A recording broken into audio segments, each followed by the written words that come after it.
시청자 여러분 안녕하십니까? 박정호입니다.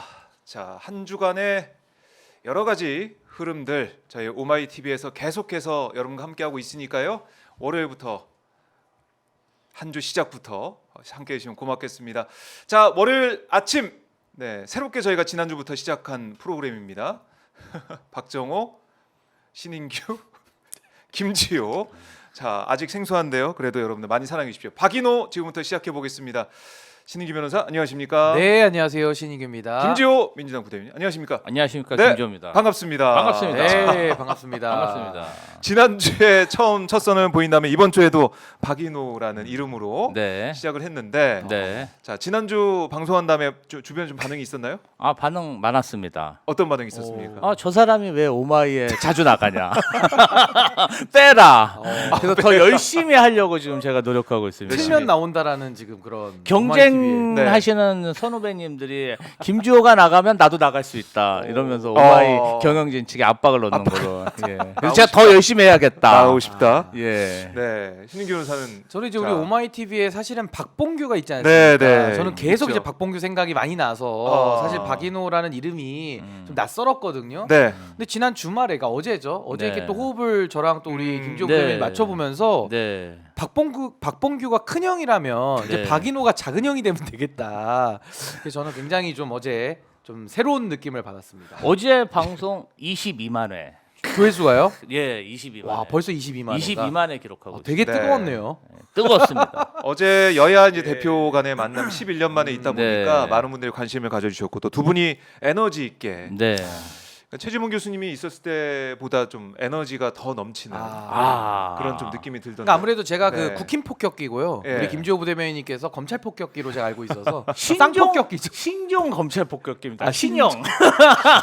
아, 개량화된. 네. 네. 아, 두 폭격기가 네. 출격했기 때문에 이 쌍폭격이라 네. 그래서 쌍폭격이 네. 있어서 네. 더 에너지가 넘치고 예. 그래서 어제 뜨거웠던 것 같아요. 무려 4시간의 네. 방송을 했기 때문에 사실상 네. 필리버스터 형태의 방송이거든요. 아. 네. 전 앞으로 이런 방송이 오마이TV에 네. 주력이 돼야 된다. 네. 저 전 감히 아주 그렇게 재밌었습니다. 더 할 수 있었는데. 네. 아, 저도 더 갈 수 있었습니다. 더 할 수 있었는데 담당 PD님이 빨리 집에 집에 가셔야 가야 된다고 돼. 하셔갖고 피곤하시다고. 방송이 예 그래요. 줄었습니다.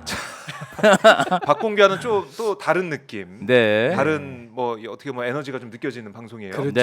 네, 박인호 네. 매주 월요일마다 함께 하고 있으니까 네. 잘 부탁드리겠고요. 네. 시청자분들도 월요일에는 이 두 분과 계속 네. 함께합니다. 네. 신인규, 김지호, 신인규 함께하는 이 프로의 생중계 월요일 아침 9시부터 시작하니까요. 많이 오셔가지고 좋아요도 눌러주시고 또 오마이TV 구독도 좀 해주시고 응원 댓글도 남겨주시고 슈퍼챗도 예. 보내주시면 되겠습니다. 아니 그리고 저희가 이제 월요일 네. 아침부터 이제 폭격에 들어가지 않습니까? 늘 네. 아침을 깨울 건데 네. 저랑 사실 김지호 대변님 이제 처음 이제 오늘 두 번째 아닙니까 이 방송 네, 자체가 그렇습니다. 월요일에 많이 열악합니다. 많이 도와주시고 아, 예. 많이 봐주셔야 지금 좋아요를 눌러 주셔야 됩니다. 그렇죠. 그래야 네. 이게 유지되는 거기 때문에 맞습니다. 우리 박인호 둘째 예. 형입니다. 박봉규 동생 많이 도와주십시오. 예, 열심히 하겠습니다. 네, 박봉규, 최지봉 교수님은 큰 형은 수요일은- 어디 갔습니까? 아, 수요일 수요일날, 오셔가지고. 수요일날 박봉규. 수요일 오셔가지고 예. 월요일 방송에 대한 상당한 견제심을 또 드러내시더라고요. 네. 네, 박인호에 대한 견제를 좀 살짝 하고 계시던데. 견제구 정도죠. 아, 견제. 견제구를 좀 그거보다는 큰 형으로서 걱정. 아, 너희들이 그렇죠. 잘해야 된다. 그렇죠. 품어주는 마음. 이런 걱정이 아닐까 아니, 싶습니다. 그러니까 사랑으로 네. 끌어주는 거죠. 그렇죠. 예, 박봉규가 박인호를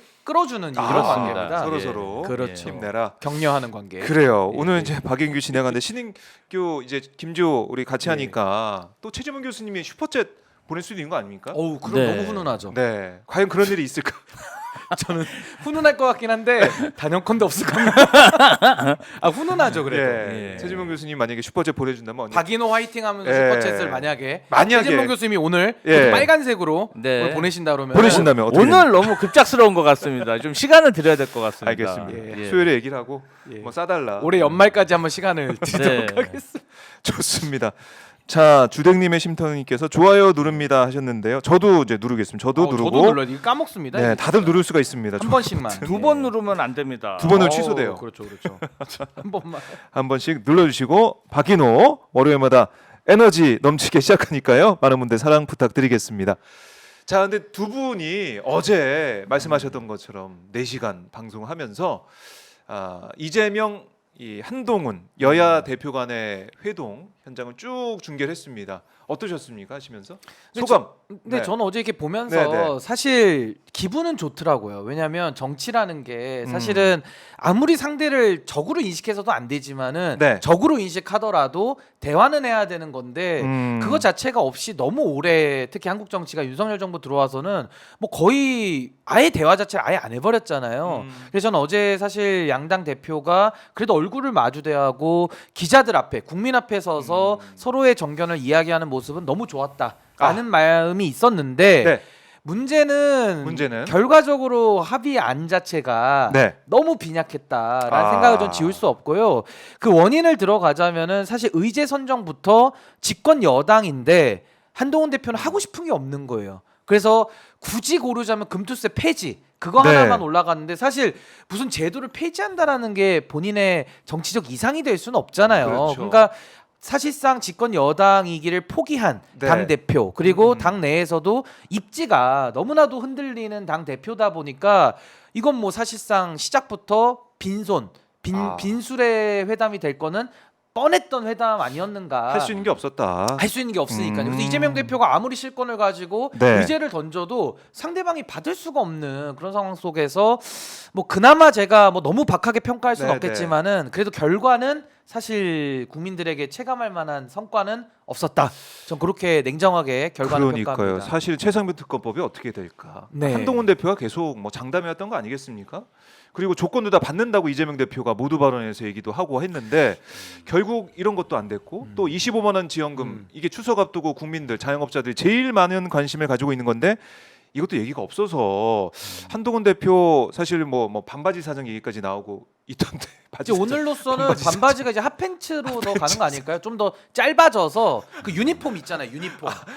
유니폼처럼 짧게. 제가 어제 네. 렌트 바지라고 렌트 어제 명언 제조하셨어요. 명언. 제가 한 거예요? 발언이 아니라 네. 댓글로 렌트 바지다. 렌트 바지다. 그런 바지를 얘기가 빌려 입었다. 그렇죠. 아. 빌려 입은 바지 사장이다. 이렇게 얘기했는데 치욕적입니다. 치욕적. 어제의 조금 제가 관전평을 보면 양당 대표의 위상, 힘의 차이 이거를 분명히 알 수 있는 회담이었다. 그래요? 자, 예. 왜냐하면은 금투세, 네. 최상병 특검 관련해 가지고 이재명 대표는 굉장히 기존 입장에서 더 나아간 특히 최상병 특검 관련해서는 한동훈 대표의 제3자 추천 특검안에서 다 받겠다. 그러니까요. 그리고 추가로 된 안도 다 받겠다. 네. 뭔가 양보하고 협치하는 모습을 좀 보여줬고 음. 그에 반해서 한동훈 대표는 네. 그 뭐 검사 탄핵 그다음에 법원의 판결이 나면은 받아들여라. 그러니까 법원 판결만 믿고 있는 그 여당 대표의 모습을 여실히 보여줬다. 그러니까 그리고 이제 어떤 재량이 없고 예. 결정권이 없다는 게 확연히 드러난 그런 회담이었고 저는 사실 그렇습니다. 네. 오늘 데일리안에 일면 기사가 어. 한동훈 대표의 어제 회담에 대해서 줄 거 주고 받을 거 받은 회담. 극찬을 했더라고요. 아이고. 뭘 주고 뭘 받았어요? 아니 그리고 네. 한동훈 대표가 어제 당원들한테 문자도 보냈습니다. 맞아요. 문자 보냈다고 하더라고요. 사실은 예. 한동훈 대표가 당 대표가 되고 나서 처음으로 제대로 대우를 받은 적이 없습니다. 예. 당 솔직히 내에서 당내 친윤들한테도 대우를 못 네, 받았고 네, 네. 심지어 대통령도 대우를 안 해주지 않았습니까? 첫 저녁 만찬을 말이야 독대도 없이 맞아요. 어제 독대 있었죠. 40분이나. 낙선자들까지 다 불러 모아가지고 했는데 정말 거대 야당 대표가 한동훈 대표의 위상을 살려주는 오히려 누가 그렇게 한동훈 대표의 위상 그러다 보니까 당원들한테 문자도 보내고 예. 막 신나가지고 그런 거 아니겠습니까? 좀 춤추고 있었던 저는 사실 좀 기쁨의 세레모니. 애처롭게까지 했고 무엇보다 회담을 하다가 예. 저는 조심스럽게 회담이 길어지거나 독대까지 있을 수 있다. 그걸 조금 제 전망을 했습니다. 야, 사실- 어떻게 맞추셨어요? 사실 오늘 예. 아니 왜냐하면은 이 의회가 이 정치를 복원하고 주도를 해야 되는데 윤석열 대통령은 망나니 정치 아니겠습니까? 그냥 나 삐뚤어질래. 방단이죠. 이유도 없어. 그냥 항전. 망나니 정치로 가기 때문에 네. 그래도 한동훈 대표가 김기현 대표 등의 그 전 대표보다는 그 전 대표는 뭐 바지 사장도 아닙니다. 그냥 뭐 네. 시키면 시킨 대로 아, 그런 대표였는데 그래도 한동훈 대표는 그래도 자기 의지를 가지고 뭔가 하려는 게 있기 때문에 이재명 대표가 힘을 실어줬다. 아. 그리고 결정적인 거는 국민들이 판단하겠지만 네. 이재명 대표가 대통령이라면 예. 야당 대표를 어떻게 대할지 네. 보여주는 하나의 사례다. 아. 윤석열 대통령 그거잖아. 내가 대통령이고 내가 힘 있으니까 맞아요. 나는 너희들 인정 못해. 예. 내가 시킨 대로 해. 아니면 검찰 수사 각오해. 이거잖아요. 그런데 이재명 대표는 거대 네. 다수당 당수로서 힘없는 한동훈 대표지만 그래도 대화의 아하. 파트너를 존중하고 예. 결과물을 만들기 위해서 노력하는 그런 모습을 보여줬다고 생각합니다. 그러니까 뭐 이 정치 선배이기도 하고 이재명 대표가 뭔가 이제 한 수 가르쳐준 그런 그렇죠. 느낌도 들고 한동훈 대표는 이번 추석에 이재명 대표한테 뭐 추석 선물 보내지 않을까 이런 생각도 들고 그 고맙습니다. 과외비를 좀 보내야죠. 과외비. 아니면 기프티콘이라도 뭐 이런 거는 사람이라면은 좀 배웠을 때 고마움을 알아야 되거든요. 그러니까 가르쳐 주셔서 고맙습니다. 그냥 위상이 그냥 하늘로 올라갔어요. 진짜 이재명 대표하고 회담하면서 키도 더 크던데. 국민의힘에서 그냥 그 위상이 참 저희로서는 너무 손해지만 아니 근데 그거는 미쳐 뽑아놓은 봅시다. 당 대표를 예. 그렇게 대우하는 참 당도 문제고 저는 한동훈 대표 본인도 좀 성찰해야 된다고 봐요. 아. 그러니까 63% 지지도 받았다라고 자꾸 그거 강조하고 그러게요. 연찬회에서도 저는 예. 참 살다가 자기가 당 대표인데 하도 스스로 당 대표의 권위를 인정받지 못하다 보니까 제가 당 대표입니다 이렇게 얘기를 스스로 하는 모습이 아니, 얼마나 대우를 안 해주면 그러니까 그러겠어요. 너무 좀- 진짜 그 말 했습니다 스스로. 근데 얼마나 그게- 서러우면 그 말을 하겠어요. 아니 그게 여기 김주호입니다. 여기 명찰 붙이고. 그러니까요. 아니 근데 아니 뭐 명찰까지는 괜찮은데 스스로 자기가 예. 제가 당 대표입니다라는 말을 기자들 앞에서 하는 아. 그 한동훈 대표의 심정을 생각하면 아니 좀 너무 애처롭잖아요 정말. 근데 이제 저는 어제 사실 이재명 대표는 전 어제 좀 놀랬습니다. 네. 그러니까 이재명 대표가 이렇게 여야 대표 회담을 하는 모습 전 처음 봤죠. 왜냐면 당 대표 되고 처음 있었으니까. 근데 메시지 내고 하는 걸 보면 주제도 국민들이 원하는 거를 다 이야기를 했고 네. 오히려 이제 국민들이 원하는 것보다 조금 더 반보 앞선 주제까지 네, 그러니까 어제 예를 네. 들면 의료 대란 문제까지도 원래는 끄집어 의제 올렸잖아요. 없었는데. 예, 끄집어 올려서 자연스럽게 그러게요. 녹여냈기도 했고 제일 국민들 궁금해하는 거고. 그러니까 걱정하는 가려운 건데. 부분을 긁어줬다라면은 아. 한동훈 대표는 어제 그 주제도 모두 발언 주제도 그냥 자기가 팔고 싶은 상품을 와서 파는 거예요. 근데 안 팔리죠. 근데 이재명 대표 겨냥해가지고 네. 이른바 사법 리스크 이제 법원 판단 네. 그 얘기를 하면서 그거 받아들여야 된다 이런 얘기해서 좀 깜짝 놀랐습니다. 아니 그러니까 그거는 얘기도 사실 검사 티를 못 버린 거죠. 그렇죠. 그러니까 그것도 그렇지만 정말 지금 국민들의 관심사가 없는 걸 가지고 와서 팔다 보니까 안 와닿는 거죠. 그래서 저는 어제 참 한동훈 대표의 그 실력이 여실히 다 드러났고 네. 전 항상 한동훈 대표를 표현할 때 내용과 내공이 없는 사람이다. 늘 그렇게 이야기를 하고 있는데 네. 정말 어제도 보니까 비교해서 보니까 한 장면에서 한 앵글에서 각자의 발언을 현장에서 들어보니까 역시 제 판단이 옳았다. 내용과 내공이 확실히 없다. 이재명 대표가 어떻게 보면은 그러니까 월등한 거죠. 월등한- 이게 그러니까 비교가 되고 근데 이제 아까 김지호 부대변인 네. 말씀하신 대로 한동훈 대표가 굳이 실익을 따지면 집안에서는 대접 못 받다가 어제 한동훈 이재명 대표가 대우를 해준 건 맞는데 근데 대표 대접을 받으면 뭐 합니까? 본인이 대표로서 내용과 내공을 못 보여줬기 예. 때문에 이거는 이제부터는 한동훈 대표 본인 책임이다. 이제는 뭐 당에서 그렇죠. 우는 소리 하면서 왜 나를 대표로 대접 안 해주냐고 네. 우는 소리 해도 이건 좀 징징거리는 거 아니냐. 아니 자기가 대표면 대표답게 예. 행동을 하고 실력을 보여줘야 되는 거거든요. 근데 어제 그건 못 보여줬다. 그러게요. 지금 한동훈 대표가 이제 최고위 뭐 주재하고 있는 모습 생중계로 오마이TV를 통해서 또 함께 하고 계신데 자, 뭐 이재명 대표의 정치력을 또 신인규 변호사가 높게 평가한 거 보면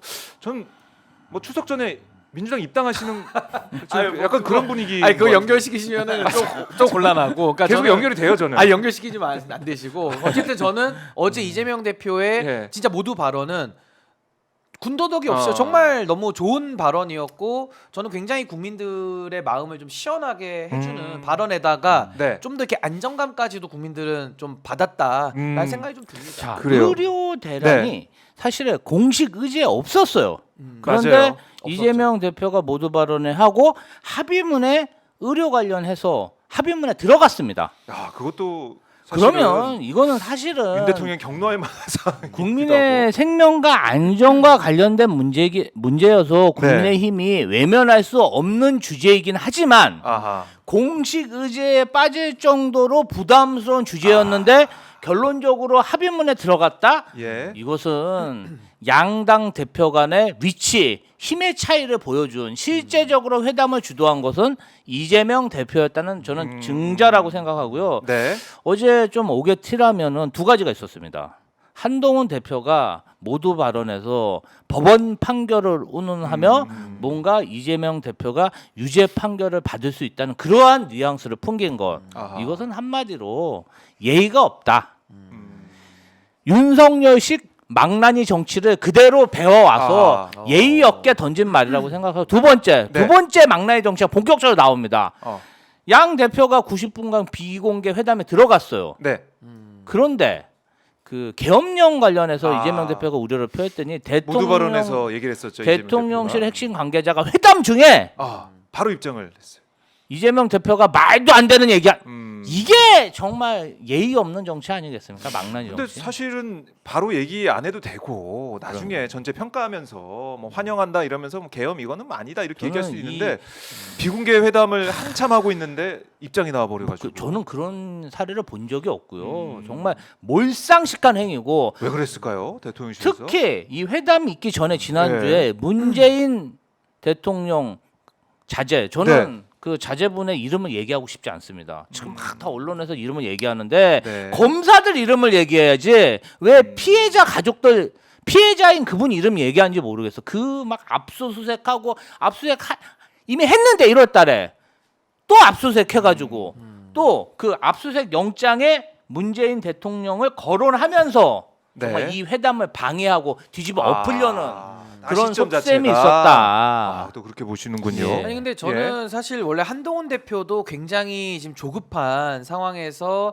사실 이재명 대표에게 거의 매달리다시피 해서 어제 회담을 무리하게 한 것이고 결국 회담에 성과가 없으면 이 책임이 누구에게 돌아갑니까? 네. 이재명 대표는 책임 안 집니다. 야당의 대표예요. 한동훈 대표 상당히 지금 행복해 보이네. 저 사진은 그러니까 저게 이제 지금 정신을 못 차리는 거예요 지금. 그러니까 이 모든 지금 어제 제가 회담이 뭐 합의안은 했지만 내용이 영양가 있는 합의는 없어요. 냉정하게 뭐 그냥 촉구한다, 추후 협의한다 다 이 수준이에요. 만든다. 협의기구 만든다. 그냥 어제는 그냥 만남 자체 사진 찍은 거 자체가 전부인 회담인 건 맞거든요. 물론 한동훈 대표의 위상이 올라간 건 있습니다만은 근데 모든 책임 집권 여당의 당 대표인 한동훈 대표에게 이 모든 부담은 이제 다 넘어가게 돼 있는 겁니다. 그래서 이게 이재명 대표에게는 사실상 꽃놀이패다. 그러니까 한동훈과 대화하면 지금 이런 성과가 나오는 거고 만약에 한동훈을 상대 안 할 수도 있어요. 이재명 대표가 그러면 영수회담으로 바로 윤석열 대통령 상대해버리면 되기 때문에 이재명 대표는 참 좋은 그런 여러 가지 여건이었는데 한동훈 대표 조급하잖아요. 어제는 윤석열 대통령, 그러니까 대통령실도 역시 조급하다라는 게 아까 그 김주호 부대변인님 말씀하신 상황에서 드러난 겁니다. 아니 여야 대표가 독대에 들어갔다라는 정말 어떻게 보면 화제거리 나는 뉴스가 나오니까 이에 질세라 그거 한번 덮어보겠다고 그 입장을 낸 건데 매우 무례하지만 동시에 얼마나 대통령실도 조급하게 이 영상 어제 아마 오마이 TV 봤을 거예요. 어제 저희가 중계를 너무 잘했기 때문에 그래서 매우 조급하게 우리 오마이 TV 그걸 보면서 동접자가 13,000명이었어요. 그러니까 근데 본 건 잘했어요. 본 건 잘했는데 그런 입장을 조급히 낸 거 아닌가? 너무 조급해가지고 우리가 어제 비판을 많이 하니까 아침에 좀 입장이 바뀌었어요. 뭐라고? 대통령실 대화는 환영하지만 계엄력은 괴담이다. 대화는 그러니까 또 환영한대요. 너무 어제 급한 모습을 조급해 보이더라고요. 봐서 한동훈도 깜짝 조급하고 놀랐어요. 윤 대통령도 역시 조급하다. 아니 좀 예의가 없는 것이죠. 그렇죠. 무례한 회담을 하고 있는데 어디 양당 회담하고 있는데 그렇게 초를 칩니까? 그러니까요. 자 이도경님이 박인호 화이팅입니다 하면 슈퍼챗을 보내요. 아유 감사합니다. 이도경님 고맙습니다. 감사합니다. 저희가 이 방송을 오늘 이제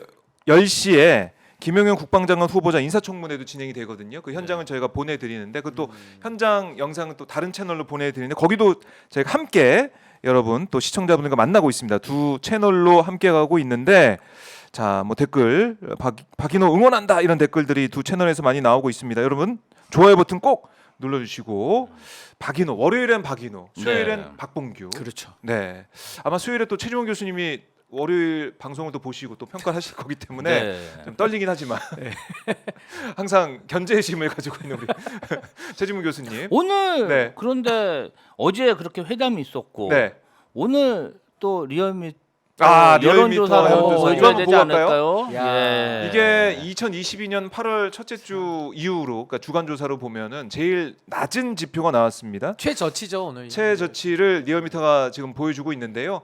2022년 8월 그때는 그 체리 따봉 그 논란이 있을 때 한참 논란이 컸을 때 그때 20%다 기록했고 지금 보십시오. 29.6%죠? 30% 아래로 떨어진 거 아닙니까? 야, 이거는 아마 리얼미터에서 이런 수치가 나오기 어려운데 이번에 29.6%. 그러니까 이 취임 이후 두 번째로 낮은 겁니다. 2022년 8월 1주차 당시에 29.3%보다 3%포인트 높은 건데 네. 30% 깨졌다. 뭐 이거는 한국갤럽의 다른 조사 다르게 리얼미터는 이게 모바일 저거잖아요. 그냥 번호 조사하는 건데 ARS 조사기 조사입니다. 때문에 네. 좀 다르게 우리가 받아들이고 있었는데 리얼미터 조사도 이렇게 20%가 나왔다. 어떻게 보십니까? 왜 저는- 그런 거예요? 왜?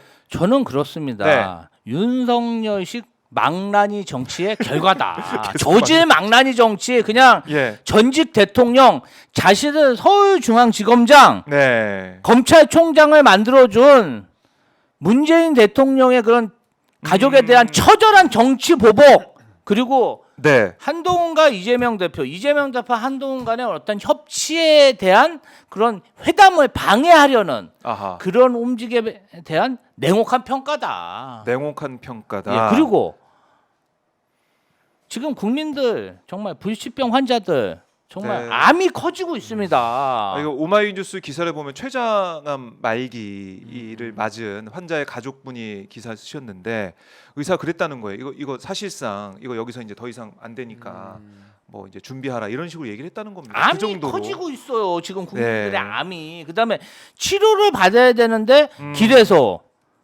앰뷸런스에서 네. 병원이 안 받아줘서 돌아가시는 분들이 지금 나오고 있어요. 누가 의대 정원을 2,000명 늘려갖고 네. 국민들을 그렇게 죽음의 길로 몰라고 강요한 사람이 있습니까?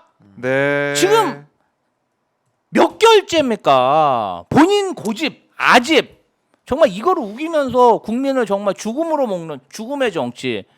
저는 진짜 망나니 정치라고 생각하는데요. 네. 그 망나니 아시죠? 옛날에 망나니가 알죠. 무슨 짓을 아유, 했는데 망나니 칼춤을 우리 쥐고 국민들이 있는데 얼마나 힘듭니까? 이런 냉정한 평가다. 네. 성찰해야 된다. 정신 차려라. 그리고 저는 어제 그 정말 양담 회담에 깽판치엔 그 익명의 네, 대통령실 관계자 계엄에 대해서 얘기했던 경질해야 된다. 저는 그렇게 생각합니다. 그래요. 참 지금 의료 공백 사태 이게 너무나 심각하고요. 추석 연휴 때 너무나 걱정이 됩니다. 이때는 사실은 병원 문을 많이 닫기 때문에 그래서 복지부에서는 문 열라라는 그런 공문을 보내고 있다. 정부에서 보내고 있다는 거 아닙니까? 계속 협박하고 있어요. 지자체 문, 쪽에서 공문으로. 보내고 있다는 거 아닙니까? 예. 그러다 보니까 여기에 대한 국민들의 충격, 걱정이 커서 지지율이 떨어지는 것 같은데요. 갤럽도 그렇고 어떻게 그렇죠. 보십니까? 근데 일단은 네. 여론조사는 추세기 때문에 음. 지금 리얼미터 조사도 역대 이제 최저치 두 번째 네, 최저치인데 네. 갤럽도 역시 역대 두 번째 최저치가 나왔어요. 지난주에 23%. 23%, 원래 네. 21%가 최저치였는데요. 그래서 결과적으로 윤석열 정부는 이미 레임덕을 넘어서 데드덕에 진입을 했다. 이렇게 보는 게 네. 맞을 것 같고. 옛날부터 데드덕 아니었나요? 왜 이렇게 그러니까 근데 데드덕이 오래 갑니까? 데드덕에 이제 완전히 네. 완전히 진입을 한 거죠. 그러니까 그때는 뭐 레드 그러니까 레임덕이야 데드덕이야 네. 좀 헷갈렸더라면 지금은 이제 완전히 데드덕으로 확진을 내려도 될 정도로 네. 확실해졌다라고 보는데 그 이유는 그냥 심플한 겁니다. 지지층이 붕괴가 된 거예요. 그러니까 지지층이 붕괴가 됐다. 지지층의 붕괴라는 건 뭐냐면은 윤석열 대통령은 사실상 그동안에 본인을 지지해줬던 그러니까 대선 때 본인을 지지해줬던 사람들 다 도망가게 한 거고요. 네. 결국 탄핵 대선 때도 보수는 홍준표 당시 자유한국당 대표가 네. 24%를 얻었었거든요. 근데 지금 24% 밑으로 떨어졌다는 것은 그 콘크리트 지지층마저도 균열이 생겨서 무너지고 있다. 그러니까 이 얘기예요. 그러니까 마이너스로 지금 가고 있다라는 건데 네. 왜 그런가를 보면요. 국정 브리핑에서 국민들은 거의 절망을 했다라고 봅니다. 대통령의 인식을 그동안 알 수 없었기 때문에 그래도 대통령이 사람이라면 무슨 생각을 갖고 있겠지, 합리적으로 어떤 판단을 하고 있겠지 네. 라고 막연히 추측하고 있다가 윤석열 대통령의 국정 브리핑을 쭉 보니까 야 이건 진짜 끌어내려야겠다라고 국민들은 생각을 하신 것 같아요. 보수층에서도. 전 이게 반영이 됐다라고 보고요. 네. 두 번째는 이제 경제 폭망이죠. 그러니까 경제 폭망 속에서 네. 민주당은 뭐 동의 못 할 수 있어요. 뭐 전 어. 국민에 대해서 하자. 그러면은 거기에 대해서 본인들의 안을 내서 합의를 해야죠. 어디까지 지원하겠다. 재정 정책을 써서 국민들의 어려움을 신경을 쓰고 민생에 관심이라도 가져야 되는데 이게 없다라는 게 또 포인트고, 마지막으로 이제 의료 대란인데 네네. 이 의료 붕괴는요 누가 초래한 게 아니에요.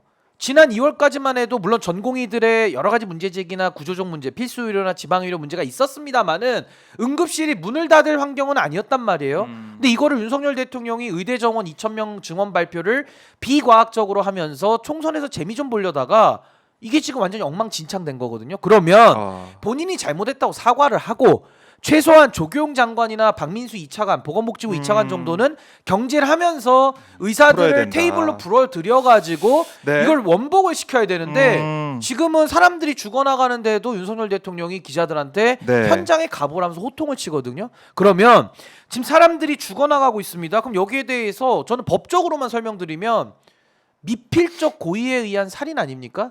그러니까 미필적 고의라는 게 뭐냐면요, 내가 죽여야겠다라고 해서 죽이는 거는 직접 고의고, 미필적 고의라는 거는 이러면 사람이 죽겠는데 죽을 수도 있지만 죽어도 할 수 없지라는 걸 미필적 고의라고 해요. 근데 지금 저는 미필적 고의 상태 아닌가 싶고요.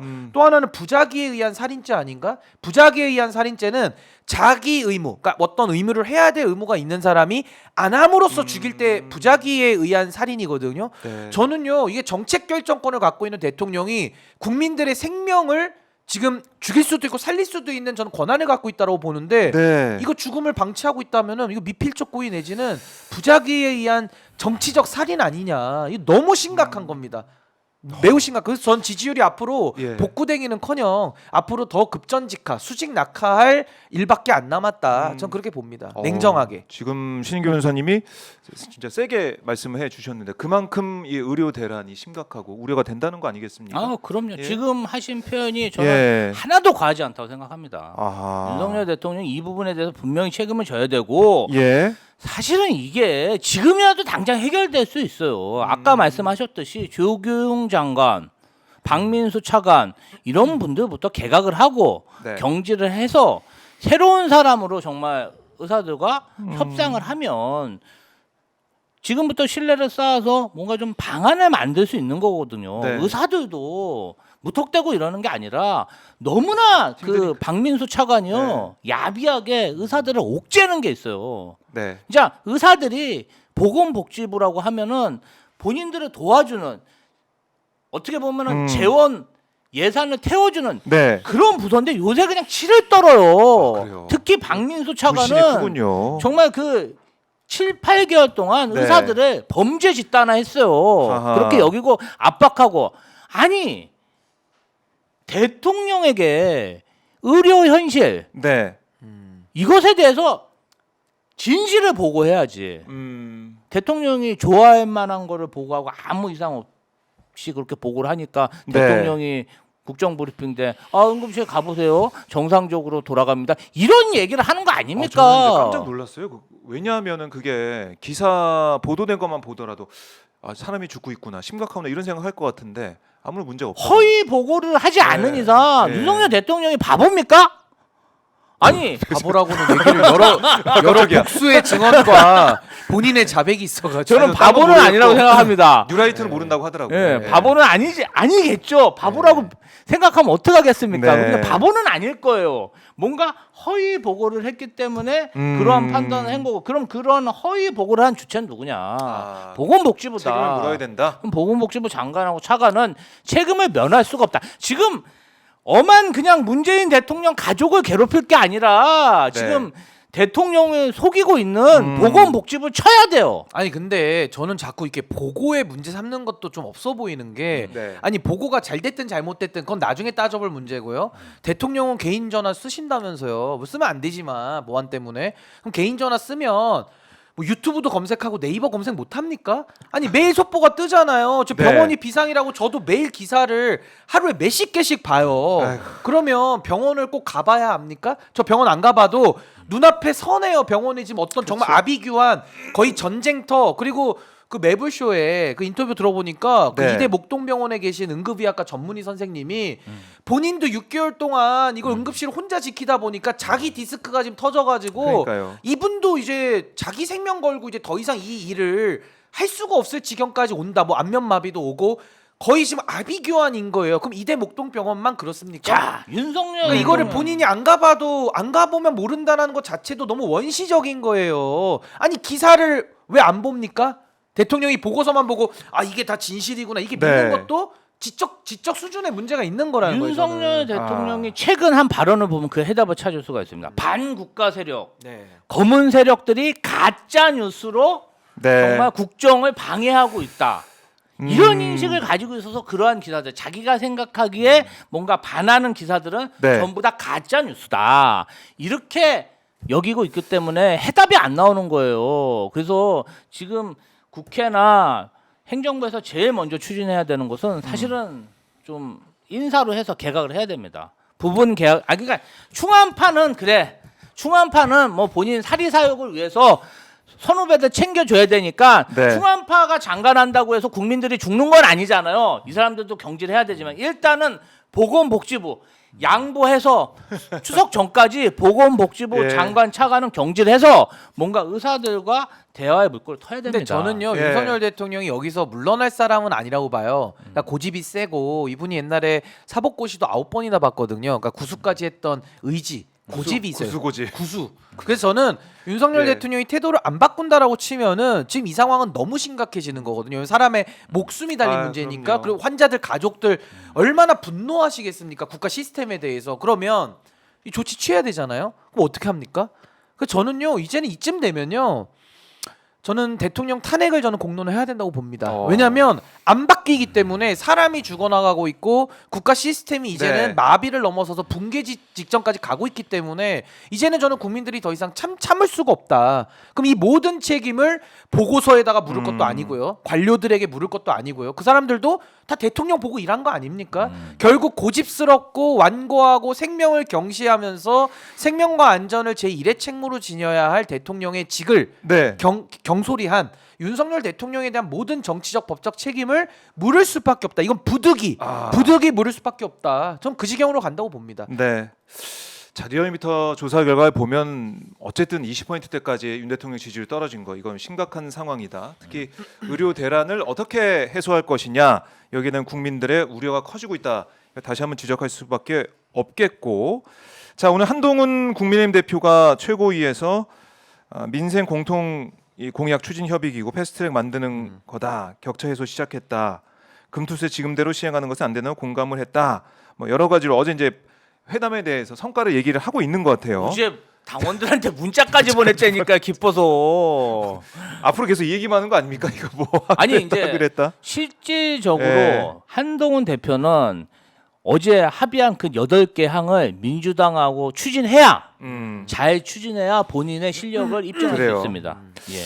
그리고 또 들어온 뉴스 보니까 김재원 국민의힘 최고위원이 계엄 얘기한 이재명 대표를 향해서 헛것 보고 비명 지르는 느낌이다 이렇게 얘기를 했는데 어떻습니까? 근데 지금 시민사회에서도 그렇고 뭐 저희 유튜브 방송 댓글창에서도 그렇고 계엄에 대한 우려의 이런 지적 나오고 있는 거 아닙니까? 근데 저는 예. 저렇게 여당에서 세게 그 소위 말해서 네. 반발하고 있는 저런 모습을 보면 약간 찔리니까 좀 발작 버튼이 눌리는 거 아닌가 싶어요. 그러니까 저도 2024년도에 계엄이라는 말을 듣게 될 줄은 상상을 못했거든요. 네. 근데 저도 계엄이라는 말을 들으면 야 이거 뜬금없다. 무슨 뭐 아까 무슨 유령 같다가 무슨 굉장히 헛것이다 이렇게 네. 얘기를 하시는데 헛것 보고 비명 저도 지르는 느낌이다. 헛것이라는 생각이 드는 게 정상인데 네. 그렇지 않아요. 그러니까 뭐 윤석열 대통령이 충안고 선후배들로 지금 군의 요직을 장악한 것도 문제고 네. 또 하나는 대통령의 경호처장이 국방부 장관으로 가는 전례도 없었고 그리고 박근혜 정부 때도 계엄에 대한 검토가 있었던 걸 우리가 알고 있고 네. 그걸 보면 지금 윤석열 대통령도 정치적으로 해결할 수 있는 길이 단 하나도 안 보이거든요. 그렇다면 윤석열 대통령은 정권이 무너지면 본인이 감옥을 가고 본인이 모든 책임을 다 져야 되기 때문에 그걸 안다면은 본인은 발버둥을 칠 수밖에 없고 절대 해서는 안 되는 레드라인이지만은 그 레드라인을 넘거나 네. 넘기 위한 준비를 하고 있을 개연성이 있다라고 의혹 제기를 할 수 있는 겁니다. 그래서 저는요 윤석열 대통령이 지금까지 단 한 번도 예. 국회를 존중하는 모습을 보인 적이 없어요. 어. 그러니까 국회를 존중하지 않는다는 것은 권력이라는 것이 상당히 독재와 경향을 띠고 있다라는 거거든요. 왜냐면 자기 네, 마음대로 네. 다 하니까. 그렇다 보면 우리 헌법 77조에 규정된 계엄령에 대해서 대통령이 지금 우리나라 상황이 비상이다라고 인식하고 판단 내리면 계엄령을 선포하는 거거든요. 대통령 손에 달려 있는 겁니다. 네. 그럼 국회가 해제할 수 있다라고 하지만은 대통령이 계엄을 선포하면 뭘 먼저 할까요? 국회의원들부터 먼저 체포해서 국회를 못 열게 만드는 게 순서거든요. 네. 그러니까 지금 이분들이 뭐 헛것을 보고 비명 지른다, 뭐 네, 계엄을 네. 국회가 해제할 수 있는데 왜 호들갑이냐? 호들갑이 아니라 대한민국의 군사 독재의 역사가 그 아픈 역사를 가지고 있습니다. 아. 근데 저는 여기서 하나만 강조드리자면 네. 걱정은 되나 현실화되긴 어렵다고 저는 보는 이유는요. 대한민국 군인들이 민주화됐고 그 전에 박정희 전두환은 군 출신들이 군을 장악해서 그걸 아하. 한 거지. 예. 윤석열 대통령은요. 뭐 아까 뭐 바보 이런 얘기도 우리가 살짝은 바보 아닐 거다. 저는 예. 바보라고 저는 생각하거든요. 그래요. 그래서 군인들이 바보를 쫓아가는 그런 계엄에 응할 군인은 좀 매우 적지 않을까. 전 그렇게 생각합니다. 네. 이런 계엄령이 나온 배경에 대해서 한번 봐야 돼요. 음. 우리 김용현 국방부 장관 후보자가 어떤 사람이냐 이걸 보면은 단순히 충암고를 나와서 우려하는 게 아니라 이 사람이 네. 정말 대통령실을 청와대에서 음. 용산으로 이전한 총괄 실무 책임자입니다. 아, 정말 무지막지하게 국방부 건물을 약탈하듯이 뺏어가지고 그렇게 그냥 군사 작전시 옮겼고 네. 그 결과가 결론적으로 미국에 도청을 당했죠. 안보실이. 그리고 그렇죠. 이태원 참사 같은 안 좋은 일이 발생했어요. 정말 참사가. 네. 그런데 김용현 경호처장이 책임졌습니까? 전혀 책임 안 졌습니다. 그리고 이분이 정말 입틀막 경호의 창시자입니다. 국민들을 상대로 네. 언론이 보고 있고 영상으로 다 찍히는데도 불구하고 현직 국회의원을 입을 틀어 막아가지고 강제로 이동하는 모습을 연출했고 네. 그뿐 아니라 뭐 카이스트 학생 그다음에 지금 제가 알기로는 의협회장도 네. 입틀막해서 쫓겨난 걸로 그렇게 네. 알고 있습니다. 한 번도 아니고 계속한 사람이에요. 그러면 국민을 상대로 그렇게 입틀막 경호를 했는데 국방부 장관이 되면 네. 그 총칼로 국민을 위협하지 않으리라는 보장이 있습니까?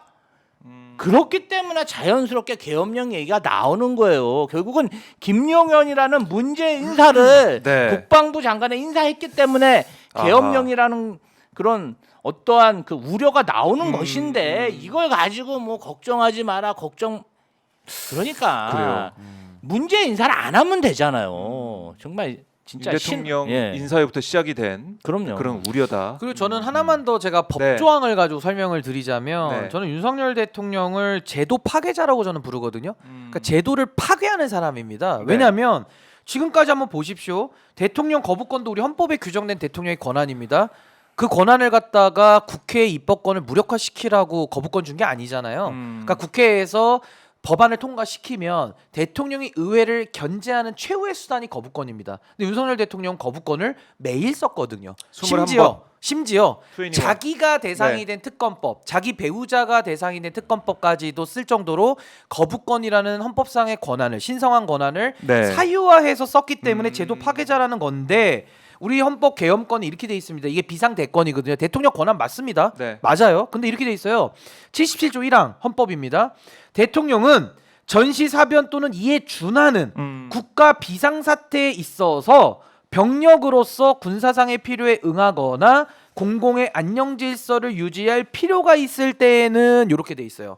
그럼 윤석열 대통령이 지금 상황에 대해서 네. 공공의 안녕질서가 좀 필요하네? 라고 생각을 하면 법률이 정하는 바에 의하여 계엄을 선포할 수 있고 그때부터 대한민국은 마비되는 거거든요.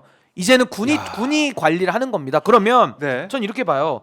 이 계엄권에 대해서도 지금 거부권을 잘못 쓰듯이 윤석열 대통령이 비상대권의 취지에 맞게 써야 원칙인데 지금 이분은 제도 파괴를 해오고 있거든요. 그러니까 국민들은 당연히 걱정하는 게 맞고 예. 또 하나의 예를 더 제가 들어드리면 국민의힘에서 이준석 대표 쫓아낼 때 그때 이건 법원 판결문에도 나오는 얘기입니다. 네. 최고위원회가 비상대책위원회로 전환을 합니다. 그때 어떤 얘기가 판결문에 나오냐면 이거 물론 제가 주장했던 내용이 들어간 건데 의도된 비상이라는 말을 제가 쓰거든요. 의도된 그러니까 비상 상황을 의도해서 비대위로 네. 전환을 추진해서 당대표를 날려버린 그랬네요. 그 전과자들이에요. 전과가 있어 이분들이. 예. 전과자입니다. 전과자. 정치적 전과자. 그래서 저는 의도된 비상, 제가 아까 얘기했죠. 의도된 비상을 만들어서 비대위를 만들어가지고 선출된 권력까지 쫓아냈던 과거 전례에 비추어 보면 이 헌법 77조 1항에 나오는 국가 비상 사태라는 것도 의도할 가능성이 매우 높다. 유도. 그러니까 파업 유도 사건 있죠. 그 한동훈 장관, 한동훈 대표 장인어른이 조폐공사 파업 유도 사건을 일으켜서 처벌받았던 분인데 네. 그것처럼 파업을 유도하듯이 비상을 의도하면 그걸 의도된 비상이라고 하는데 예. 국가 비상 사태를 의도할 가능성도 저는 배제할 수 없다. 그러니까 이거는 저희가 지금 뭐 이상한 뇌피셜을 얘기하는 게 아니라 제가 괴담을 유포하거나 사이비 지식인으로서 얘기하는 게 아니라 네. 윤석열 대통령이 하고 있는 거부권과 과거의 의도된 비상을 통해서 지도부를 날렸던 그 전과에 그렇네요. 비춰보면 얘기 들어보니까. 지금 계엄령에 대해서도 저는요 1%의 가능성만 있더라도 네. 꺼진 불도 다시 보고 더 국민들은 경계해야 된다. 그만큼 윤석열이라는 대통령은 제도 파괴자고 아주 위험한 사람입니다. 그리고 거짓말쟁이고 매우 사악하게 권력을 운영하고 있기 때문에 네. 전 국민들이 이 부분에 대해서 엄중하게 저는 관리 감독해야 된다. 전 그렇게 봐요. 자, 그러니까 국방의 수장, 국방장관의 김용현 전 처장이 간다. 그러니까 이거 연결시켜 보면 윤 대통령의 스타일과 또 인사 모습을 보면 이런 계엄 우려에 대한 목소리가 나오는 게 어떻게 보면은 좀 당연하죠. 당연하게도 볼 수 본인이 있는. 했던 그 2년 반을 돌이켜 보세요. 네. 본인이 했던.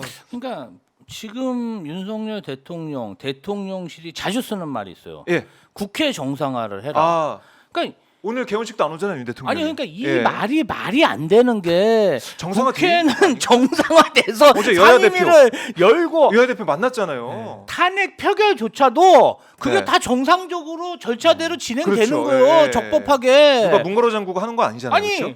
절차대로 청문회하고 절차대로 예. 탄핵 총선도 발의 했는데. 표결하고 국회 상임위 열리고 있는데 예. 자꾸 국회 정상화를 하라고 네, 하는 것 네. 자체가 그러니까 비정상을 전제하는 거예요. 비정상. 아니 그러니까 국회가 뭔가 좀 파행이 되고 안 열리고 회의가 막. 안 예. 열리고 뭐 여야가 뭐 사실은 어제 여야 회담까지 11년 만에 열렸잖아요. 독대도 했는데. 독대까지. 그리고 이거 박수 쳐줘야 되는 거죠? 공통 공통 민생 현안을 추진하는 기구를 만들자. 그래서 지금 뭐 한동훈 대표가 신났어요. 진짜 최고위까지 발언을 하고 이 합의한 내용에 대해서 당원들한테 문자까지 보냈어. 매우 신나 있어. 정상적으로 국회는 돌아가고 있는데 자꾸 윤석열 대통령은 국회가 비정상이다. 네. 국회를 정상화해라. 이 말 자체가 국민들이 이해할 수가 없는 얘기 아닙니까? 아니 그렇네요. 비정상 눈에는 비정상으로 보이는 거예요. 그러니까 본인이 비정상 대통령이니까 사실은. 모든 세상이 비정상의 렌즈를 본인이 끼고 있는 거예요. 그러니까 사실은. 비정상으로 보이죠. 모든. 네. 윤석열 사실 대통령이 자기가 비정상인데. 이런 식으로 그런 머저리식 망나니 정치를 계속 하기 아, 때문에 언어가 요즘에 많이 망나니에다가 머저리까지 나와요. 저질 망나니. 머저리 네. 같아 머저리. 머저리. 바보는 아닌 것 같아요. 머저리 같아. 그게 그 뜻이 아닙니까? 하여튼 이런 네. 망나니 정치를 하기 때문에 사실은 윤석열 정권의 제2인자 한동훈까지 예. 윤석열 대통령한테 반기를 드는 거 아닙니까? 그래서 더 이상 행정부에 대한 믿음이 없기 때문에 네. 앞으로 국정은 이재명 대표 좀 모자르지만 한동훈 대표가 힘을 합쳐서 뭔가 좀 방향을 제시하고 윤석열 대통령이 그 뒤를 따라오는 모양새. 네. 그럴 때 국정 지지율이 중요합니다. 국정 지지율이 진짜 리얼미터 기준으로 25% 떨어질 때 또 윤석열 대통령이 뭐 하겠습니까? 또 이재명 대표한테 특사를 보내겠죠. 만나자. 한번 만나주세요. 그래요? 이런 것도 하지 않겠습니까? 그래서 사실은 이재명 대표가 당 대표 된 이후에 예. 한동훈 대표와 회담하는 것 자체에 대해서 음. 많은 민주당 인사들이 이 이재명 대표의 시간인데 왜 이재명 대표가 스포트 받아야 하는 그러한 자원을 한동훈한테 나눠주느냐? 힘이 있는 사람이 힘이 없는 여당 대표에게 나눠주는 것이죠. 네. 국회를 정상화하고 국정을 정상화하기 위해서 정상화 됐는데 왜 개원식이 안 온다 그래서 윤 대통령이 얼마나 삐진 거죠. 속 좁은 정치입니까? 삐졌어. 아니 전두환 이래 처음이라는 거잖아요, 네, 지금. 처음이 87년. 민주화되고 나서 예, 그래도 민주화 이후에 처음. 아무리 뭐 독재자나 배운 거 없는 정치인들도 네. 대통령이 되면 남들 보는 눈이 있어서 국회 개원식에는 옵니다. 아 근데 요거 제가 설명해 드리면 예. 국회 개원식에 대통령이 가는 건 뭐냐면요. 국가 원수로서 가는 거예요. 그러니까 오히려 본인 대접받는 자리예요. 윤석열 대통령은 지금 바보예요, 바보. 왜냐하면 우리나라 상권 분립이잖아요. 행정부, 대통령, 네. 국회의장, 사법부, 대법원장 이렇게 있습니다. 대통령이니까 국회에서 개원식에 대통령 모셔가지고 마치 엘리자베스 옛날 국왕이 총리에게 대관식 해주듯이 사실은 대통령이 대접받는 자리라니까요. 그렇죠. 그러니까 개원식에 대통령들이 다 가는 거예요. 대접받으려고. 가면 어떻게 합니까? 국회의장 사무총장이 국사무총장이 문 앞까지 나와서 의전을 해요. 네. 그리고 가면은 국회의장하고 바로 제일 좋은 자리에 그럼요. 앉아가지고 대통령 대접받습니다. 빨간 레드카펫 깔아가지고. 근데 그걸 안 받겠다라는 안 거는 한다. 아 나는 국가 원수 안 할 거야. 나는 예. 그냥 요 행정부 수반만 할 거야. 그러니까 아. 자기를 자꾸 줄이고 가뜩이나 지금 그렇네요. 권력도 없는 사람이, 권한도 없는 사람이, 지지도 없는 사람이 자꾸 본인을 축소하는 아하. 거거든요. 그러니까 이거는 정말 바보고 모자른 거예요. 제가 볼 때는. 그래서 네. 저는 이제는 국회가 중요하다. 이 국회가요. 우리나라가 입법부가 헌법에서 제일 먼저 나오거든요. 그러니까 기본권 다음에 국회 나오고 행정부 나오고 사법부 나오는데 저는요. 국회가 힘을 합치면요. 대통령도 탄핵할 수 있습니다. 국회가 힘을 합치면. 그렇죠. 그리고 국회가 힘을 합치면 대통령의 제의권도 그렇죠. 거부권도 다시. 봉쇄할 수 있어요. 네. 그러니까 저는 한동훈 대표가 정신 똑바로 차리고 국회가 국회 역할 제대로 하게만 하면요. 윤석열 대통령도 제어할 수 있고 한동훈 대표도 위상도 올라가고 네. 국회 위상이 함께 올라간다. 이 아. 부분을 좀 저는 이해했으면 좋겠습니다. 그러고 보니까 예. 어제 이재명 대표와 한동훈 대표가 다 사람을 물리고 40분 동안 그러니까 40분 독대했잖아요. 독대를 했는데 네. 무슨 이야기를 했을까요? 아 궁금해지네요. 아 용산 궁금하죠. 진짜 궁금해지네. 허심탄회하게 네. 윤석열 정부의 그 망나니 국정 운영에 대해서 이야기를 했을 네. 텐데 어떤 이야기를 했을까? 이제 뭐 둘이 조금씩 뒷담화 딴 거 아니에요? 뒷담화?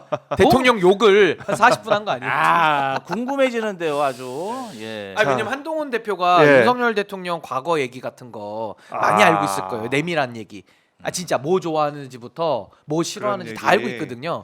그런 얘기도 좀 서로 신뢰가 쌓이면 아니 그런 얘기 할 수도 있죠. 아니 자주 뭐 만났어. 나라님 욕 다 하는 거 아닙니까? 뒤에서도 다. 사실은 지금은 어쨌든 이재명 대표가 한동훈 대표와 회담을 하면서 네. 윤석열 대통령이 사라졌습니다. 그러니까요. 지워졌어, 기분 나쁠 지워졌어. 거예요. 이 대통령 입장에서. 지금 원래는 예. 윤석열 대통령이 양당 모아서. 대표를 불러서 예. 대통령실에서 만찬을 하면서 그렇죠. 뭔가 국가 수반으로서의 음. 모습을 보여줘야 되는데 그 역할을 이재명 대표가 하고 있다. 아. 누가 대통령이고 누가 그러네요. 야당 그런 의미에서. 대표예요? 그 의제도 뭐를. 이재명 대표가 던지잖아요. 의제도.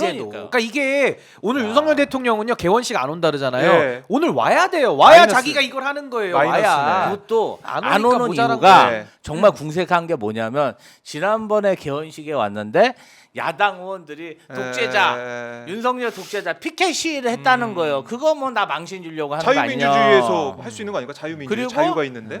본인이 법사위- 자유 또 좋아하는데. 자유 좋아하시는데. 법사위 상임위에서 예. 우리 전현희 위원장이 아. 살인자 권익위 발언. 김국장 네. 사망 사건에 대해서 김건희 윤석열 살인자 이 발언에서 기분 나쁘다 못 오겠다. 표현에 대해 유감 표명을 했지 않습니까? 박찬대 박찬대 원내대표도 했고 전현희 원내대표가- 최고위원도 저희 방송 나와서 하고 뭐 그랬었어요. 예, 유감 표현을 했으면 네. 그럼 본인이 와서 국가 수반으로서 역할을 해야 될 거 아니에요. 아 진짜 국가 원수라고 나와요 대한민국 헌법에. 그러니까 행정부 수반 플러스 원수? 국가 원수로서의 그 지위. 원수라는 말이 나옵니다 헌법에. 원수가 그 원수는 아니죠. 아그 왼수죠, 그 왼수라 그러는데. 국가 원수로서. 최고 지도자로서 네. 자기 집회 사우나 이렇게 아. 해가지고 그냥 사우나만 할 게 아니라 아니 여기 사실은 헌법 66조 예. 1항이 나오죠. 대통령은 국가의 원수이며 외국에 대하여 국가를 대표한다. 헌법에 나오는데 원수인데 지금 왼수로 지금 전락하고 있죠. 왜? 그러니까 바뀌는 거 아니에요? 이게 뭐 할 줄 아는 거 정말 관심 있는 거는 자기 그냥 그 대통령실에 사우나 만들고 네. 응? 드레스룸 만들고 국회에도 사우나 있어요. 와서 한번 몸 좀 풀고 가면 안 됩니까? 탕에도 좀 같이. 의원들 사우나가 있는데 거기 와서 함께 거기서 여야 대표 만나. 개인 사우나를 또 좋아하는 거야. 아 또 계란말이 좋아하시니까 삶은 달걀로 좀 바꿔가지고. 진짜 대통령 사우나 얼마나 시켜라. 한다고 말입니다. 진짜. 아, 계란 좋아. 양머리 이렇게. 양머리도 귀엽습니다. 사실은 양머리. 어떤 정치력에서 네. 본인의 부족함을 여실히 보여줬다. 아, 그렇네. 오히려. 지금 근 일주일간 윤석열은 국정에서 없었다. 아, 아니 브리핑까지 했는데도 없어지면 어떡합니까? 그러니까요. 브리핑도 2시간 반을 했는데 예. 대통령이 한 방에 지워졌다. 거의 한 방에 지워졌다. 아니 그래서 저는 예, 사실은 대통령이 브리핑을 한다 그러면 네. 될 수 있으면 본방사수를 안 합니다. 제가 네. 총선 전에 총선 기간 중에 대통령 브리핑 한다 그래서 막 기다려서 본방사수를 했거든요. 어. 깜짝 놀랐잖아. 네. 저 바보인가? 잘 모른다. 그리고 네. 두 번째로 네. 막 또 급하게 액트지오 영일만 석유 아, 시추 그때 첫 국정 브리핑. 예, 국정 브리핑 한다 그래서 또 네. 봤는데 진짜 바보인가? 아니 진짜 이 사람의 참. 인식이라는 거는 정말 아니 김건희 여사가 바보래잖아요, 우리 남편. 방구만 아니, 뿜 그래도 낀다고 어떻게 바보라고. 자기가 쓰는 그런 얘기 했어요. 비서관들까지 정말 네. 뉴라이트가 뭔지도 모를 겁니다. 어. 이런 얘기를 합니까? 그리고 본인이 또 모르죠. 저는 그거 잘 모릅니다. 아니 뇌가 새로운 하얘. 보스라고. 뇌가 백지야 백지. 아니 흰 도화지. 그런 얘기를 들으면 자기가 좀 신문 보고 막 이렇게 네. 좀 찾아보고 하면 돼요. 나무위키 찾아보면 되는데 예? 나무위키. 검색도 못 하나? 그냥 맨날 제가 볼 때는 유튜브 본인이 보는 그 보수 유튜버들만 맨날 보니까 알고리즘에 그런 것들만 잘한다. 뜨잖아요. 이런 유튜브. 그런 것만 보니까 뭔가 사고가 약간 그런 식으로 되는 것 근데 같아요. 요즘은 보수 유튜버도 못 보는 게 네. 보수 유튜브에서 다 이제 한동훈을 많이 좀 이렇게 소위 말해서 띄워주고 있기 아, 때문에 그래요? 기분 나빠서 못 볼 거예요 아마 유튜브도. 아, 요즘 분위기. 아 그 어벤져스 이런 데가 예. 옛날에 다 윤 대통령 그 매일 본다는 그 프로인데 어. 매일 한동훈 찬양 만세 하잖아요. 요새 그런 어떻게 거안 봅니까? 보는 거야. 혈압 오르는데 그래요. 술맛만 더 술맛 떨어지고 한동훈을 까는 보수 유튜버 주량 만들죠. 아그 찾아서. 그런 거만 거만 보는 약간 거죠. 전광훈 목사 쪽 신의 그쪽 계열만 한수가 보죠. 까고 예. 있잖아요. 거긴 많이 깝니다. 그쪽 예, 많이 깝니다. 그럼 신의 한수 보겠죠. 그러니까 이제 보던 유튜브 채널을 바꾸는 거죠. 근데 이제 우리 오마이 TV는 계속 봐주시면 좋겠어요. 아니 왜 오마이 TV. 진보의 바꾸지 오야붕인데 오야붕. 보겠지. 오마이 TV는 계속 보세요. 아, 자칭 진보의 좋아요, 오야붕인데 네. 구독도 좀 좋아요, 구독 오마이 TV 많이 슈퍼챗도 해주시고요. 봤습니다. 예. 네, 윤석열 대표 슈퍼챗도 쏘셔도 봤고요. 됩니다. 최주봉 교수님 아직 안 쏘신 것 같아요. 최주봉 교수님. 아직 안 들어왔어요? 네, 최주봉 교수님은 어. 최진봉 교수님이 아직 수업 아, 또 지금 중이신지 수업 모르겠는데. 중이시니까 끝나고 또 쏘실 수도 있습니다. 네. 예. 수업 하시면 이렇게 틀어놔도 되는데 그렇죠? 이게 소리 안 나오겠죠. 보면서 그쵸. 수업 중에 해도 될 텐데 수업을 정말 이게 귀하게도 생각하시더라고요. 네, 최진봉 교수님 네. 수요일에 뵙도록 하고 자 그리고 제2부속실 관련해 장소가 없어서 못 하고 있다 이런 얘기를 기자회견 때 하던데 이거는 어떻게 드셨습니까? 장소가 없어가지고 제2부속실 하기 어렵다. 아니 그러니까 그냥 네. 한동훈 대표가 특검을 하겠다고 하면서 안 하는 거랑 똑같은 거예요. 제2부속실도 하겠다라고 말은 하지만 하기도 싫고 그러니까 뭐 이 핑계 저 핑계 되는 건데 저는 네. 이렇게 봅니다. 이제 와서 그러니까 김건희 여사의 국정농단과 국정농락까지 확인된 이 마당에 네. 제2부속실을 만들고 안 만들고가 이제는 의미가 없고요. 지금은 김건희 씨에 대해서 수사가 들어가야 되는 상황이에요.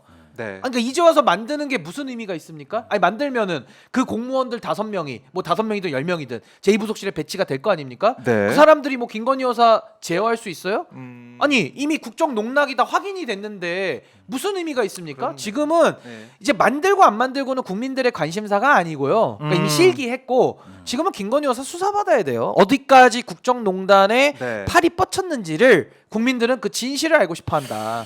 검사들까지도 관리하는 건가? 왜냐하면은 검사들도 수사받을 때 뭐 제3의 정소까지 와가지고 핸드폰도 뺐고 검사들한테 그죠? 네. 그러니까 검사들은 또 김건희 여사가 말하는 거 다 받아 적습니다. 다 진실이래요. 거의 무슨 법조 기자 수준이에요. 다 받아 적어요. 김건희 얘기를. 예. 그런데 이게 무슨 김건희 여사 제2부속실 만든다고 아 이제는 그러면 김건희 여사가 이제 조용한 내정만 하겠구나. 누가 그렇게 생각합니까? 아니 바늘 도둑이 소도둑 된다는 옛말도 있잖아요. 작은 거 훔치던 사람이 큰 거 안 훔치겠습니까? 아. 그러니까 이거는 김건희 여사에 대해서는 이제는 수사 사안이다. 사법적 통제를 받아야 될 사안이지 제2부속실 어떤 뭐 어떤 뭐 관리 제도를 이런 게 가지고 안 될 게 된다. 아니다. 오히려 제2부속실을 만들면 더 심한 일도 할 수 있다. 전 그렇게 봐요.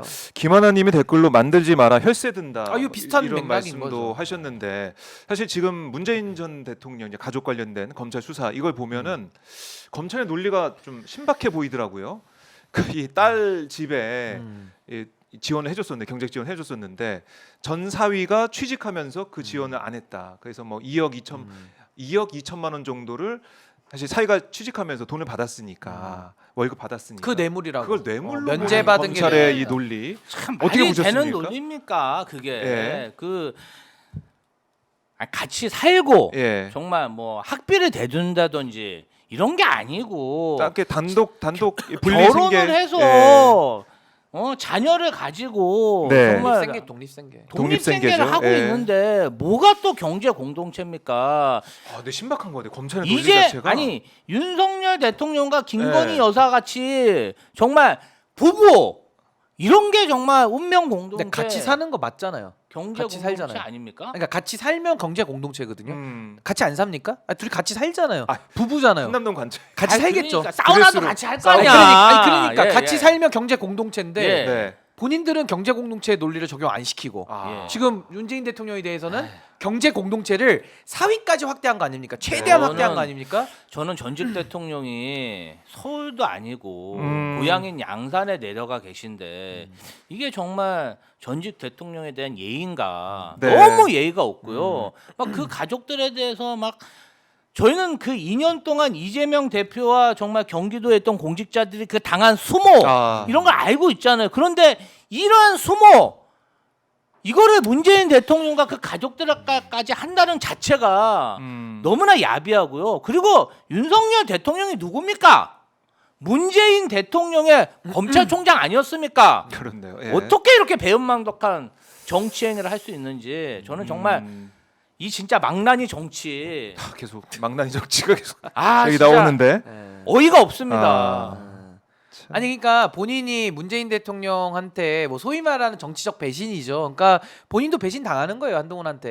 그러니까 저는 자업자득으로 보는 거고 네. 지금 포괄적 뇌물, 그러니까 포괄적으로 대통령의 업무 범위를 봐서 결국에는 경제 공동체로 사이까지 확대시키는 거거든요. 그럼 제가 이 논리를 네. 하나도 안 바꾸고 네. 김건희 명품백에 바로 대입합니다. 음. 바로 대입해요. 그러면 문재인 대통령이 지원해주던 걸 끊었기 때문에 2억 2천만 원에 대해서 뇌물이다. 네. 그러면 김건희 여사에 대해서도 바로 대입하면 포괄적 뇌물 되고요. 경제 공동체 확실합니다. 더 가까운 사이죠. 부부니까. 네. 그러면 김건희 여사가 받은 그 뇌물 백은 디올 백은 음. 윤석열 대통령이 사줘야 됐던 300만 원을 면제받은 거예요. 윤석열 대통령은 바로 300만 원 뇌물이 되는 겁니다. 그런 논리로 아니 대입을 똑같잖아요. 해보면. 똑같잖아요. 그러니까 아하. 이게 저는 사실은 박근혜 최순실 잡았던 그 논리거든요. 네. 저는 그 논리 자체가 사실은 매우 무리가 되는 법리예요. 근데 법리로 윤석열 대통령이 문재인 정권 시절에 그 논리로 보수 정권을 수사를 했고 네. 박근혜 대통령까지도 잡아 넣었어요. 그렇다면 그 논리를 문재인 대통령에게 확대하겠다. 좋습니다. 확대하세요. 수사하십시오. 처벌하세요. 근데 그 논리를 그러면 김건희 여사는 피해 나갈 수가 없는 거예요. 그러니까 대한민국의 뇌물의 기준을 박근혜 최순실 정유라에게 적용했던 기준으로 격상시켜서 네. 문재인 대통령을 잡겠다. 음. 그러면 그 논리대로 김건희도 잡고 본인도 뇌물로 처벌받아야 된다. 이 논리를 피할 수가 없습니다. 근데 선택적으로 박근혜 최순실만 잡았고 문재인 대통령 딸 사위만 잡고 자기는 예외다. 이건 안 되는 거죠. 이건 안 됩니다. 국민들이 다 알 것 같은데요. 이거 너무 티나지 않습니까? 티나는데 왜 이렇게 하는 아니 겁니까? 검찰권을 편향되게 쓰고 사유하는 거죠. 아. 말이 안 일단은 됩니까? 뭐 1월 달에 압수수색을 해서 네. 지금 9월이지 않습니까? 9월인데. 사건을 묵혀놨다가 이재명 대표와 한동훈 대표가 결국에는 어떤 또 회담을 하니까 회담 방해용으로 뭔가 좀 회담 이슈 방해용. 전환을 한 게 아닌가. 그럼에도 불구하고 추진하다 보니까 중간에 이상한 입장도 나오고 그러니까 대통령실에서는 지금 항전 네. 반국가 세력과의 대결 구도 그래요. 싸워야 된다 이걸 아. 하고 있는데 한동훈 대표가 뭔가 이탈해갖고 민생을 챙기는 네. 그런 협치를 하려고 그러니까 굉장히 불쾌함을 표현하면서 문재인 대통령을 괴롭히고 있다. 저는 이렇게 아니 보고 그리고 있습니다. 저는 이 전주지검 검사들도 정말 당신들은 쪽팔림을 모르는 건지 묻고 싶어요. 아니 이런 법리를 갖다가 지금 문재인 대통령 적용해서 열심히 수사를 하는 거잖아요. 그러면 당신들은 김건희 여사 이원석 총장이 그 패싱 당하고 이창수라는 당신들이 직전에 모셨던 검사장이에요. 지금 서울중앙지검장 가 있는 그렇게 해가지고 김건희 황제 조사 받고 검사들 폰 뺏기고 했으면은 그때 목소리를 내야지. 그때는 다 침묵하잖아요. 그리고 또 국회에서 검사들 탄핵한다 그러니까는 그때는 또 뭐 내 목을 쳐라 뭐 다 네. 거품 물고 난리를 쳤거든요. 그거 헌법재판소가 검찰 국회에서 검사 탄핵한 거 탄핵권 남용 아니라고도 명문으로 설치했어요. 남용 아니래요 헌법재판소가. 네. 그러면 검사들이 이원석 총장도 그때 무슨 뭐 국회를 직권남용을 검토하고 무슨 뭐 손해배상 어쩌고저쩌고 헛소리를 하던데 전주지검에서 지금 문재인 대통령 수사하는 검사들은 당신들은 이 법리를 쓸 거면 김건희 여사 수사하라고 목소리를 내고 당신들이 수사를 해야지. 그거는 또 빼놓고 문재인 대통령 수사한다? 검사들 부끄럽지 않습니까? 이렇게 하면서 당신들이 법을 적용하고 누구를 감옥 보내고 양심이 있냐 이거예요. 최소한의 법의 잣대는 같은 시대에 같은 인간이면 동등하게 적용은 해야지. 예. 최소한 동등하게 적용은 해야지. 그러니까 검사들이 검찰청 해체당해도 동정도 못 받는 거예요. 제가 볼 때는. 그런 이게. 부끄러움이 없는 검사의 대명사가 네. 김건희 여사를 수사했던 김경목 부부장 검사라고 있습니다. 이분이 이번에 무혐의 처분 냈지만 그 전에 정말 이원석 검찰총장이 좀 조사를 해라. 출장 조사가 웬 말이냐. 네. 조사를 하라 그러니까 사표 낸 사람입니다. 아, 출장 조사가 뭐가 문제입니까? 사표 냈어요. 그러니까 권력의 애완견이죠. 애완견. 사표 냈는데 토리지 토리. 이원석 총장이 아이, 반려해주면 안 될까? 반려했어요. 김경목 검사 같은 사람은 권력의 개. 정말 부끄러움도 없고 이 사표를 왜 냈겠습니까? 김건희 여사 윤석열 대통령한테 저는 이렇게 충성합니다. 저는 이렇게 부끄러운 일이지만 하나도 부끄럽지 않습니다. 제가 뭘 잘못했습니까? 이런 모습을 보여주는 정말 간신배 중에 간신배 같은 검사라 저는 좀 평가하고 그러니까 어떻게 있습니다. 수사팀에서 단 한 명도 아니 제가 그 소돔과 고모라 성서에 나오는 예처럼 네. 10명의 의인이 있으면 안 망한다 그랬는데 10명까지도 안 바래요. 그냥 어떻게 한 명이 없냐. 한 명이 없다라는 거는 지금 검찰이 얼마만큼 네, 네. 자정작용이 무너졌는지를 단적으로 보여주는 예다. 저 아마도 그렇게 이런 봅니다. 예. 김경목 검사 앞으로 인사 때 승승장구할걸요? 검사장 달겠죠. 이 예, 정도. 충성을 보여줬잖아요. 네. 초고속으로 승진할 겁니다. 알겠습니다. 아 오늘 좀 너무 흥분했네요. 두 분, 마지막에 제가. 오늘 신인기 변호사가 끝에 이제 분노를 했는데 요거는 뚜껑이 열리잖아요. 아, 솔직한 네. 얘기. 뚜껑이 열리잖아요. 뚜껑이라는 또 단어가 또 등장을 했는데 어쨌든 두 분 오늘 월요일 아침 네. 에너지 넘치게 네. 시작해 너무나 감사드리고요. 다음 주 월요일 또 뵙도록 하겠습니다. 고맙습니다. 네, 감사합니다. 감사합니다. 네.